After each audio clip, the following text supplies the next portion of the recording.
Hello and welcome to the Baltic Football Podcast. I'm delighted to be joined by a Swedish football journalist, Josip Ladan, who happens to know a thing or two about RFS's next opponents in the Champions League, Malmö FF. Just remember to follow, share your thoughts about this fixture in the comments. If you're traveling to the Baltics for any game, be sure to check out our travel guide on www.balticfootballnews.com. Hello, Joseph. So you're not quite in Sweden. I hear you're in Croatia. That's correct. Thank you. Thanks for having me. Yeah, I'm in Croatia. I'm on vacation for a couple of more days, and then I'll be traveling back to Sweden by car. So it will be a couple of days on the road. Oh, so you can go via Latvia as well. This boat's built. So. Yeah, I could in a potential scenario, but I mean Well, that would be too much even to ask from myself. I'm sure the weather in Riga right now might be as hot as Croatia. It's a bit of a belcher here. But let's move on to Yeah, Malmö FF. So to start with, give us a little bit of brief history about Malmö FF. yeah, of course. Malmö was founded in 1910 by a couple of young boys that were actually just playing football outside of, let's say, outside of a restaurant in what's now central Malmö, and they were playing on the fields, and they were actually wanted to create something of their own because basically there wasn't that type of organized football in that sense at that point. The organizations that were, or like let's say old school football that was playing, was kind of for the well situated people and not for the common people in that sense.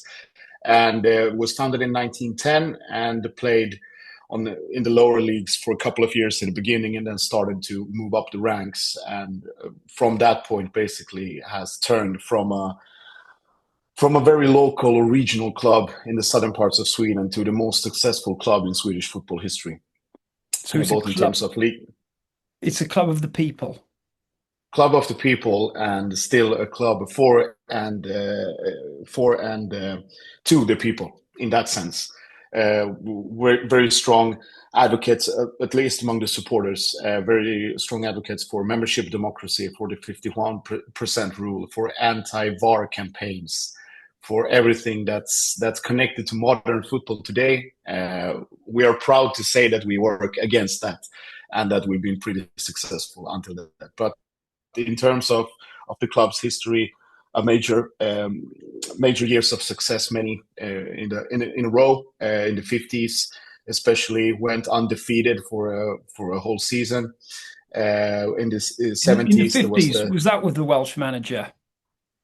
no, I don't think so. It could be if you refer to Bob Houghton, right?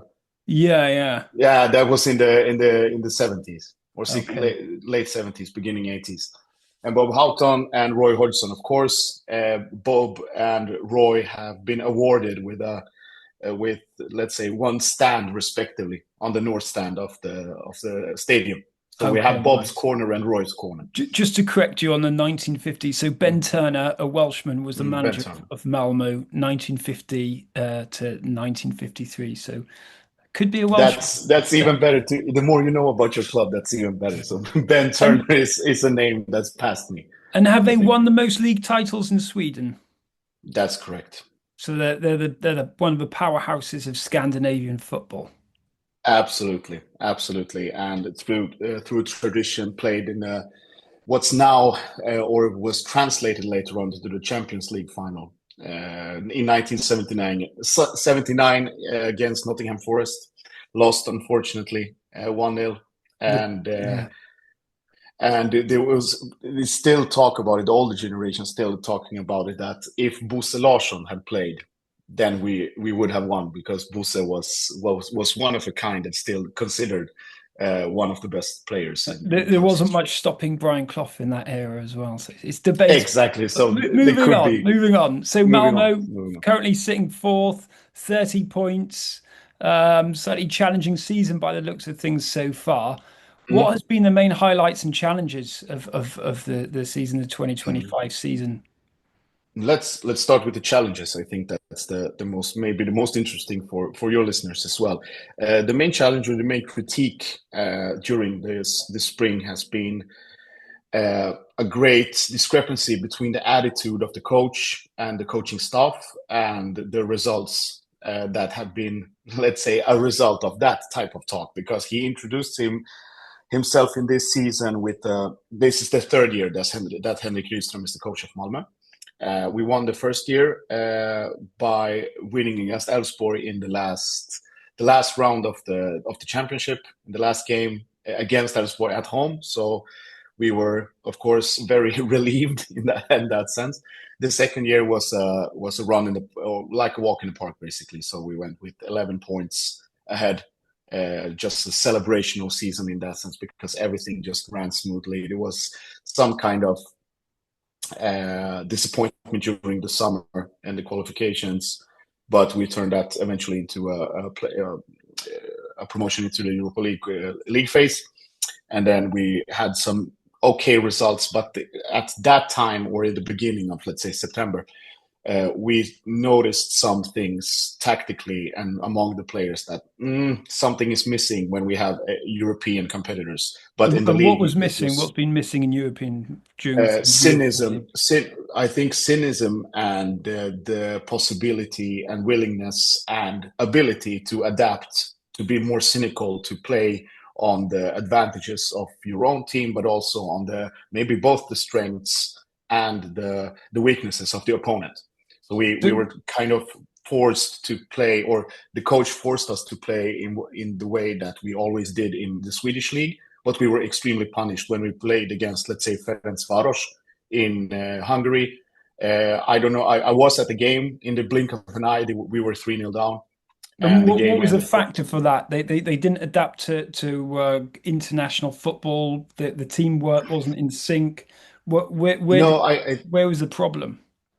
Yeah, I think the problem in that sense was that he was too, let's say, locked in on one specific way of playing. Because when we play in Sweden, at least last year, we tended to use field tilt a lot and then tilt the play into the left side of the pitch, especially when in offense.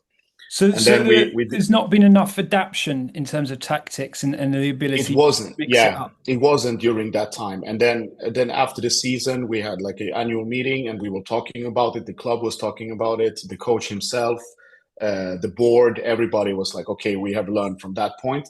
But instead of still playing good in the Swedish league, we have, like, let's say, hooked on to that type of play even in the Swedish league. So we started decent.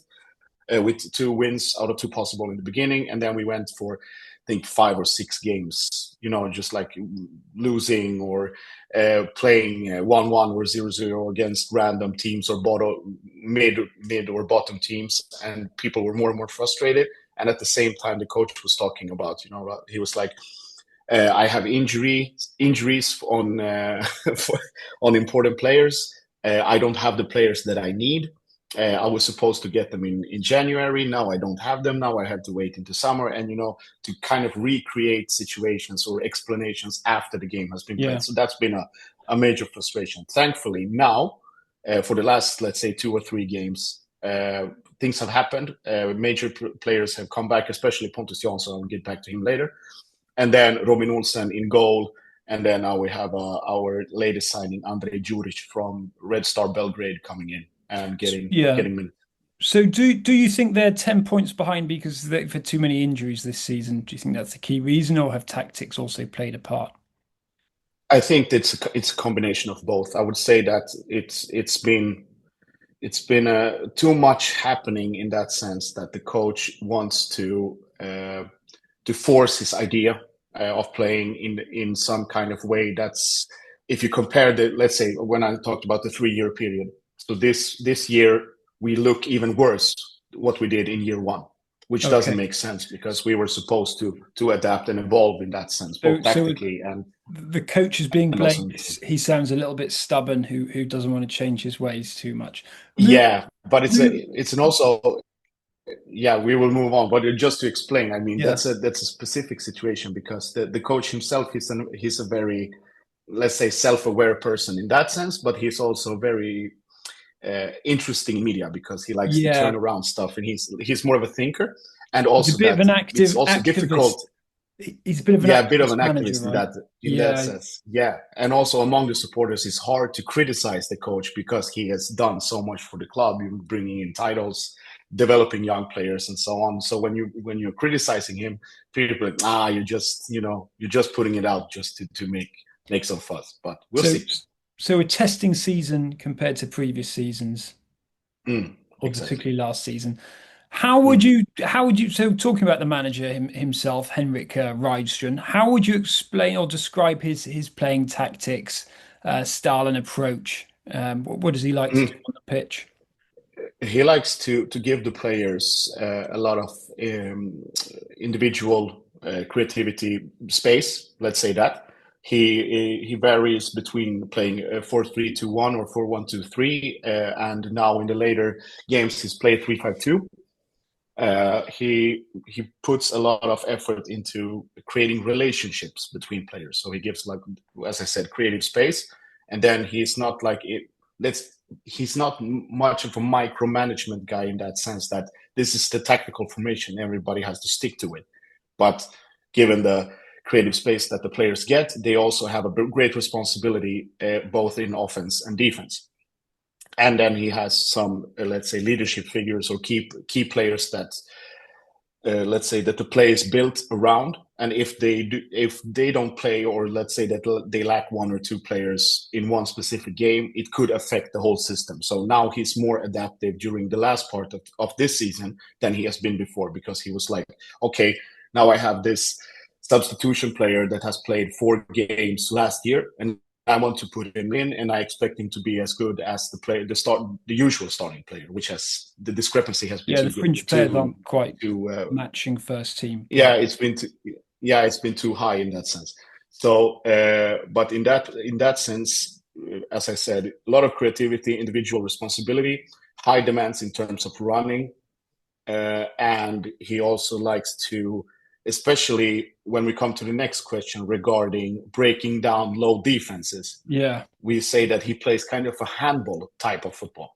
So just Okay. from one side to another, Yeah. pushing them down, and then using the creativity from the Okay. You offensive get that players from to RFS, make the ball actions. going across from Yeah, both sides. So yeah, it could be an interesting yeah. fixture from that side. So he's not too tactical in terms of zonal positioning and positional discipline. The players kind of have a lot of freedom on the pitch, you feel.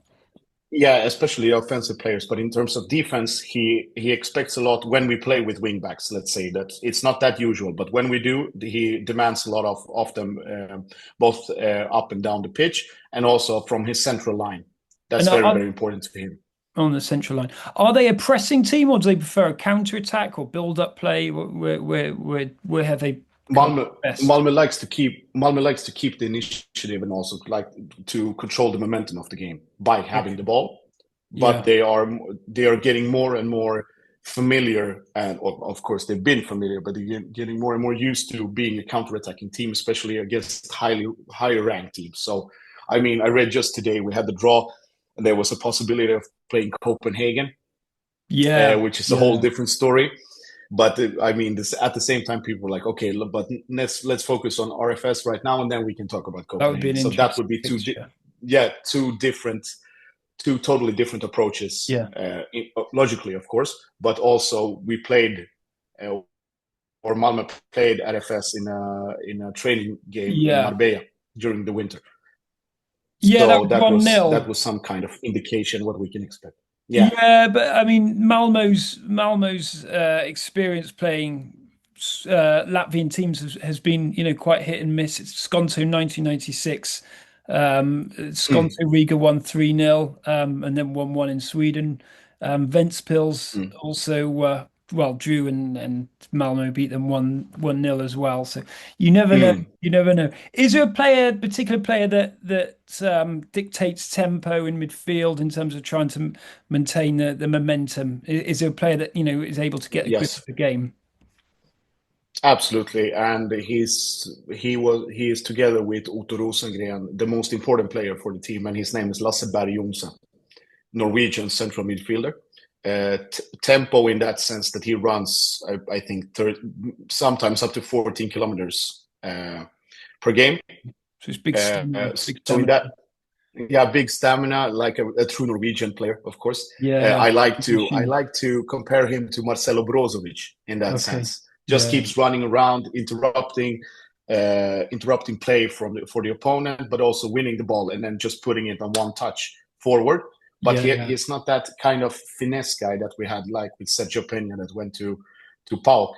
Okay. But he's more of he likes to put diagonal balls behind the wing backs or the fullbacks. He likes to, let's say, turn around quickly and then just try to one touch or two touches far to just put it to the side or change Yeah. the tilt to the another part. Yeah. So he's like, let's say, the motor of the team. Vote And of the then next to team. him, yeah, and then he has Otto Rosengren next to him. Yeah. Otto is he looks like the typical Swedish kid, blonde hair, almost white, walks around. He doesn't speak too much, but when he's on the pitch, he's like I don't know, I would say like a race car stuck in a small circuit. So he's Okay. everywhere. He's pretty physical. He likes to talk shit with the Yeah. opponents, with the Yeah. referees. So they two combined, and Pontus Jansson behind them could create havoc for basically any opponent. So it's a high energy midfield that likes to clean up the mess and get the ball moving Mm, quite quickly.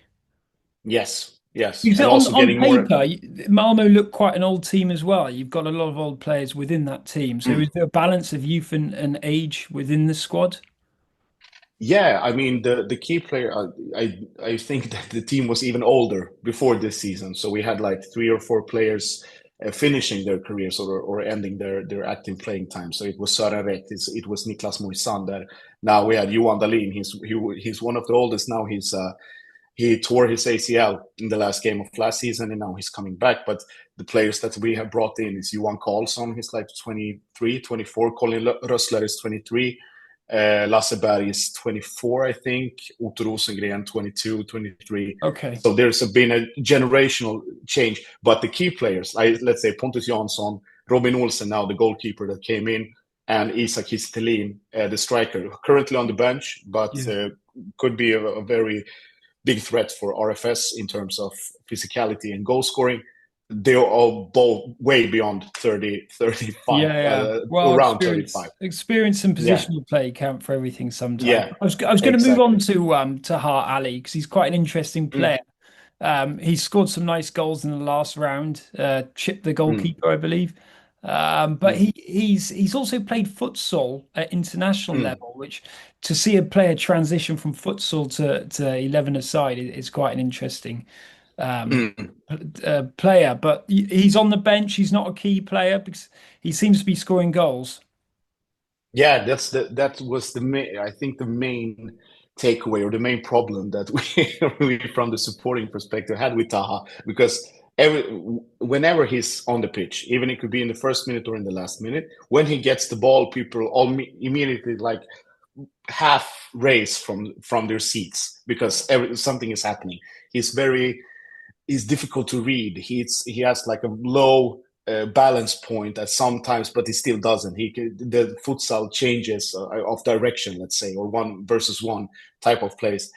He does so many things right, and then he gets into the final third, and then it's like a pass goes 2 meters behind, or the shot goes 10 meters wide. But now, thankfully, during this part of the season, things have been going on, and that's also correlated to some rumors that have been going on regarding him getting a move out of Sweden in the Swedish league and getting his well-deserved professional contract and life abroad, because this guy was working as I don't know how to translate it, but like, let's say, a mall uh, security guy Okay, 3 years ago.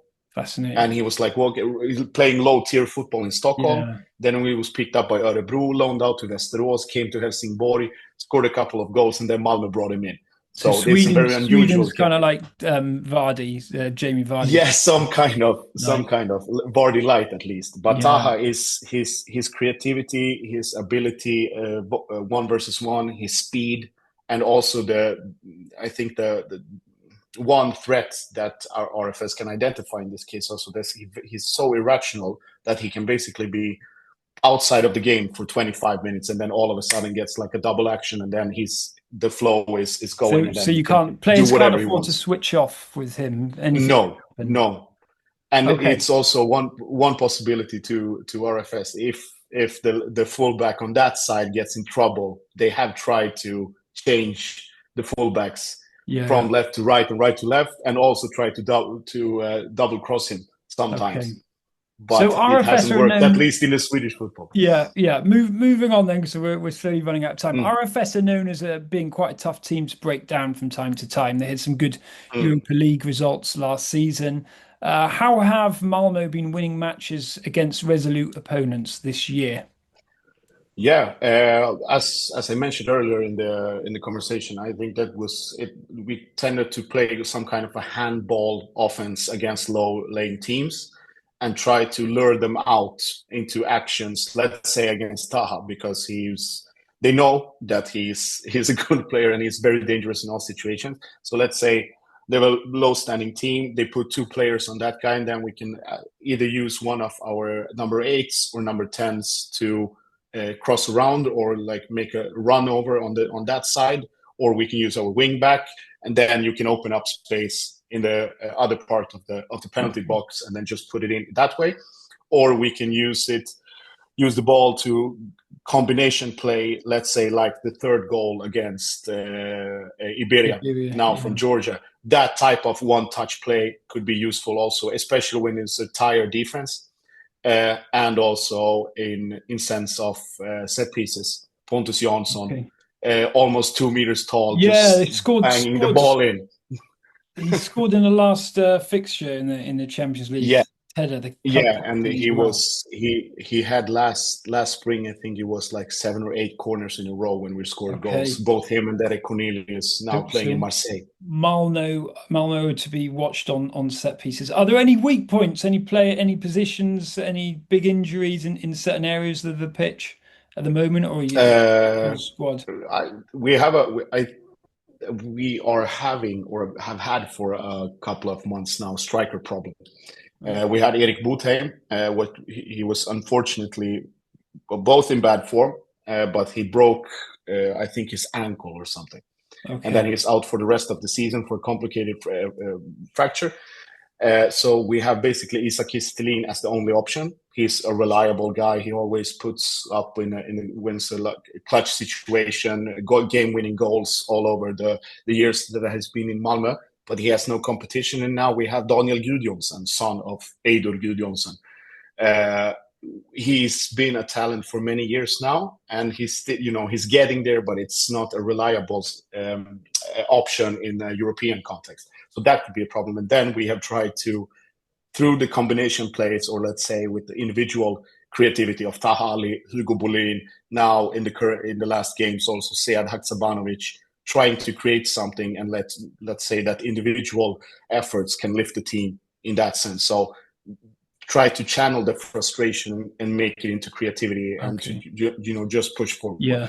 In terms of weaknesses, I think the temper of Gabriel Busanello and the age and the tiredness of Jens Stryger Larsen on the wings could be Okay. a So threat. inexperience and stamina. And you can see that slight goal scoring issues based on the current league position.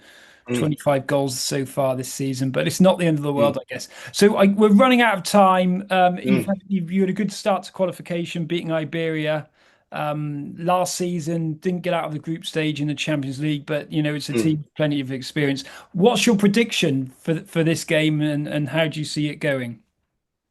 As you mentioned before, also especially with Latvian teams, and the history that we have with, as you said, Ventspils, and I also still, even if it's no Latvian, it's still Lithuanians, Baltic, with the loss against Žalgiris, that's Yeah. still like a very bad memory that brings PTSD thoughts to many of the fans. I think I expect a pretty tight game, or a matchup.